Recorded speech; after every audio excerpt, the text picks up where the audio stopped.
So yesterday, I talked about the Helldivers 2 situation, which very quickly went from bad to even worse. The initial bad being forcing players retroactively on Steam to make PSN accounts even if they don't have a PlayStation to continue playing the game. This sparked immense backlash from players who raised concerns from security concerns to players in certain countries not even having the capabilities to make a PSN account to begin with. And as mentioned, this all got even worse after a variety of responses from a number of apparent Helldivers community managers. Some of the responses aggressive and unprofessional to players who have concerns with this, and others seemingly providing conflicting information. For example, as you can see there, Misty had implied that the Helldivers team wanted this PSN update and that the sole reason was it would allow them to ban people more effectively or something. However, Misty's statement seemed to conflict with the statement issued by community manager Twinbeard, who had apparently said that this was all Sony's decision and not the Helldivers team at all. And as you saw, Misty's account on Twitter then went into protected mode. However, that is essentially just a quick recap of yesterday's news. Consider watching yesterday's video if you missed it for all of the information and the full take. Moving on from there, you might now be wondering, well, how has this gotten even worse since then? What's going on now? First of all, it seems like Misty's account has gone from protected mode to changing the at and blacking out everything, as well as removing all the information.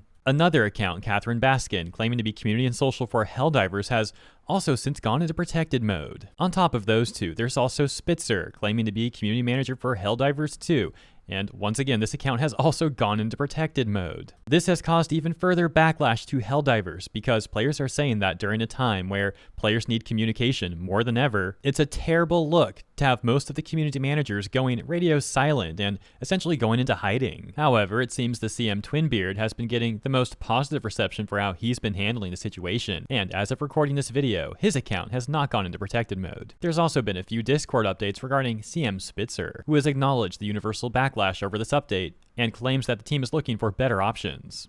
In particular, better options for people in regions where they can't make PSN accounts. And further clarifying, similarly to Twinbeard, that all of these changes are being enforced by Sony and not their team. This new statement from Spitz, as well as the one we read from Twinbeard, seem to once again conflict with what Misty had implied the other day, that the team wanted to do this to more effectively ban people. And finally, one additional statement from Spitz where Spitz acknowledges the unprofessionalism of their prior statement from the other day, and admits that they didn't fully understand the extent of how bad the situation really was. Some people praising Spitz for this character development, so to speak, while others, however, still remain skeptical. But hey, what about big corpo daddy Sony? Well, it seems like gamers have caught Sony attempting to stealth edit their terms. We can see this section before May 3rd saying, do I have to sign into PSN to play a PlayStation game on PC? With the answer saying, signing into PSN is optional when playing a PlayStation game on PC. And after May 3rd, the same section with the same question. However, it now reads, some PlayStation games may require you sign in and link to an account for PSN. Hopping over to Steam, we can now see that the recent reviews for Helldivers 2 are down to mostly negative with 27%. And then all reviews score down all the way to mixed with 61%. Over on our Helldivers 2, one player reports that they got a refund over on Steam, saying they did this because they're from the EU and they don't believe that the new terms from Sony comply with the GDPR. The refund seemingly going through successfully. Another top post on our Helldivers 2 urges players to keep the negative reviews and refund requests coming. However, another top post claims it's infuriating that some people are blaming Arrowhead and essentially says to put all of the blame on Sony and PlayStation.